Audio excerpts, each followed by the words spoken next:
بسم اللہ الرحمن الرحیم۔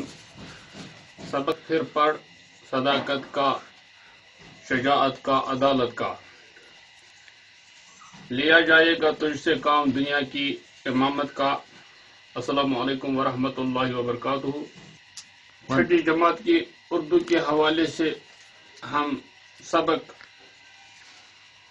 صحت اور صفائی سے متعلق چند سوالات ہم نے لکھے ہیں اور آج ہم اس سے آگے بڑھنے کی کوشش کریں گے۔ تیسرا سوال ہے، صبح کی ہوا میں ٹہلنا کیوں ضروری ہے؟ کیونکہ آپ جانتے ہیں کہ صبح کے وقت ہوا تازہ اور صاف ستھری ہوتی ہے، جو کہ ہمارے جسم کو، انسان کے جسم کو تازگی بخشتی ہے۔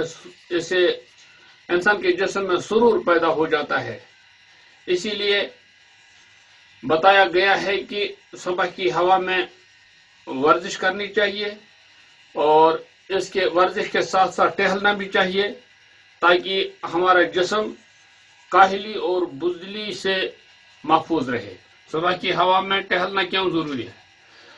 صبح کے وقت ہوا صاف اور تر و تازہ ہوتی ہے، جو ہمارے جسم کو، جو انسان کے جسم کو تر و تازگی بخشتی ہے۔